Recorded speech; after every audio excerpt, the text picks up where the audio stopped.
High students, আমি আবার তোমাদের কাছে ফিরে এলাম, তোমাদের সোমনাথ স্যার। টুডে আজকে আমি তোমাদের কাছে আমার পরবর্তী পর্যায়ে প্রেজেন্ট পারফেক্ট কন্টিনিউয়াস টেন্সটা আলোচনা করব। এই প্রেজেন্ট পারফেক্ট কন্টিনিউয়াস টেন্স হচ্ছে আমাদের বাংলায় বলে পুরাঘটিত ঘটমান বর্তমান। এর মানে কি?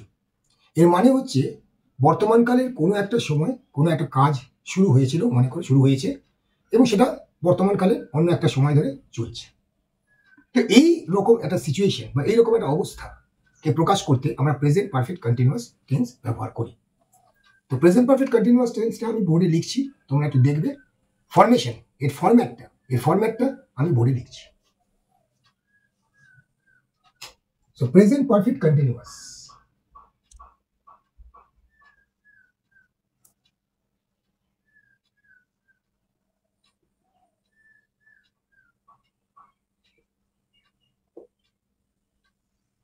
একে বাংলায় বলে পুরাঘটিত ঘটমান বর্তমান কাল।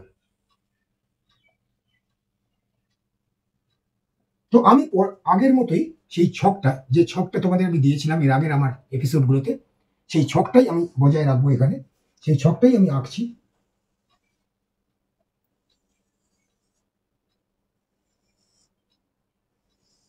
আগের মতোই এখানে পার্সন থাকবে, এখানে সিঙ্গুলার থাকবে, এখানে প্লুরাল থাকবে। এখন দেখো ব্যাপারটা হচ্ছে এখানে একই জিনিস আগের মতনই, first person, second person, third person. First পার্সনে আমি আই বসিয়ে দিলাম, উই বসিয়ে দিলাম, যা আগের মতন লিখেছি সব এই রকম, এগুলোর কোনো পরিবর্তন হবে না।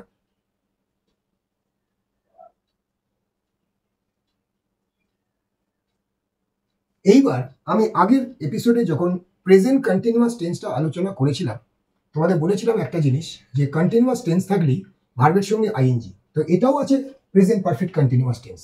সো আমরা ভার্বের সঙ্গে আইএনজি যোগ করব। তো আমরা বরাবরই গো ভার্ব নিয়ে করে এসেছি, তোমরা যে কোনো ভার্ব নিয়ে কাজ করতে পারো, যে কোনো ভার্ব নিয়ে কাজ করলে যে ভার্ব নিয়ে কাজ করবে সেই ভার্বের সঙ্গে আইএনজি বসবে। তো আমরা গোয়িং ভার্বটা বসিয়ে দিলাম সব জায়গায়।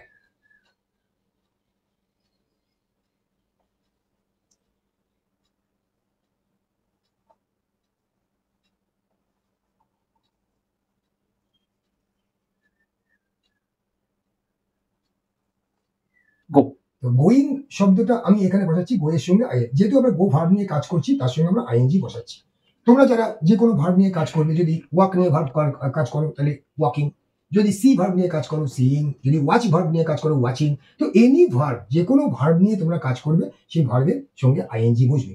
এবার নেক্সট পয়েন্ট অফ হচ্ছে যে আমরা প্রেজেন্ট পারফেক্ট টেন্স, শুধুমাত্র প্রেজেন্ট পারফেক্ট টেন্স যখন আমরা আলোচনা করেছিলাম তখন আমরা বলেছিলাম যে প্রেজেন্ট পারফেক্ট টেন্সে সিঙ্গুলার নাম্বারে হ্যাভ অথবা হ্যাজ বসে, আর এমনি এতে তোমার থার্ড পার্সন সিঙ্গুলার নাম্বারে হ্যাজ বসে, বাকি সবই হ্যাভ বসে।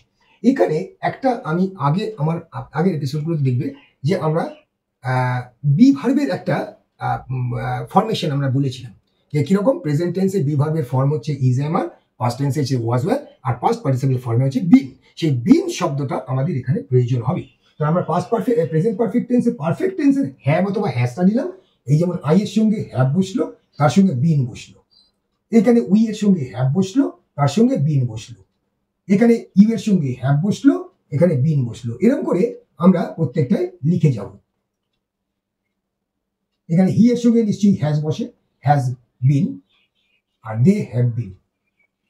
এইবার এইটা মানে কি, আই হ্যাভ বিন গোয়িং মানে কি, যে আমি এখনো যাচ্ছি।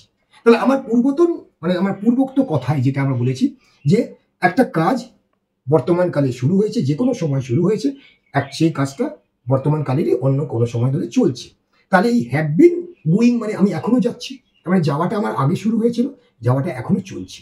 তেমনি আই হ্যাভ বিন গোয়িং মানে আমি এখনো যাচ্ছি, উই হ্যাভ বিন গোয়িং মানে আমরা এখনো যাচ্ছি, ইউ হ্যাভ বিন গোয়িং মানে তুমি এখনো যাচ্ছ, ইউ হ্যাভ বিন গোয়িং মানে তোমরা এখনো যাচ্ছ, he she it has been going মানে সে এখনো যাচ্ছে, দে হ্যাভ বিন গোয়িং মানে তারা এখনো যাচ্ছে।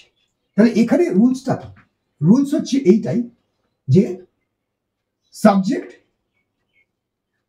Plus have or has plus been plus verb plus ING. This is the formula of this tense. So এই টেন্সটা আমি এখানেই শেষ করলাম।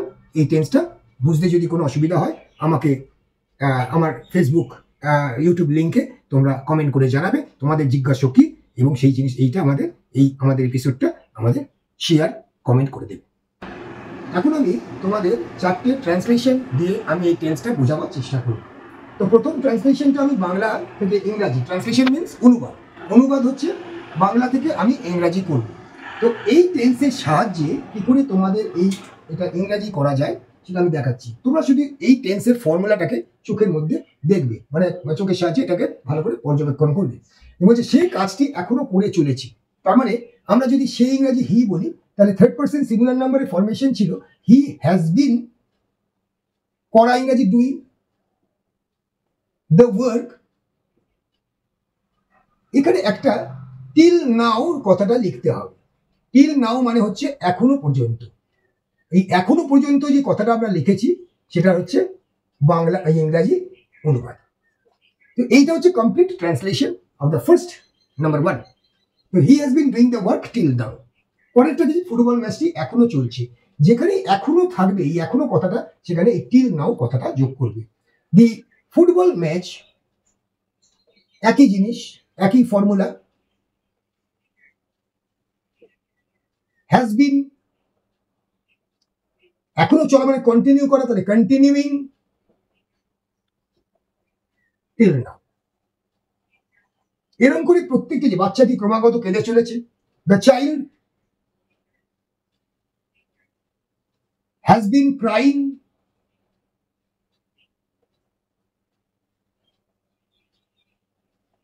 হ্যাজ বিন ক্রাইং, বাচ্চাটি ক্রমাগত কেঁদে মানে ক্রমাগত মানে অনবরত।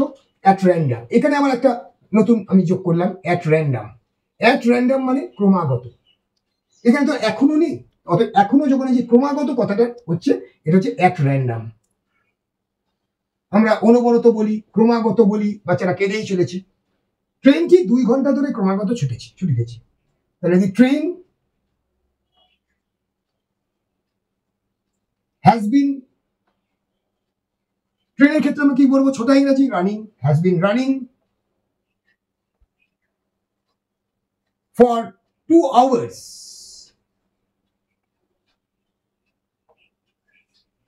at a stretch, STRETCH। এই at a stretch আর at random একই জিনিস, ক্রমাগত। তাহলে ট্রেনটি, আমি কেন নতুন নতুন শব্দ যোগ করছি তোমাদের জানানোর জন্য যে at a stretch বা at random এগুলো ফ্রেজ। এই ফ্রেজগুলো যদি আমরা কোনো সেন্টেন্সে ব্যবহার করি তাহলে সেন্টেন্সের মাধুর্য বাড়ে, সেন্টেন্সটা শ্রুতি মধুর হয়, আর কিছু না। This are the complete structure of present perfect tense, এই প্রেজেন্ট পারফেক্ট কন্টিনিউয়াস টেন্স। তো প্রেজেন্ট পারফেক্ট কন্টিনিউয়াস টেন্স বা পুরাগঠিত বর্তমান জানতে চাইলে আমাদের এই পুরো স্ট্রাকচারটা আমাদের মনে রাখতে হবে।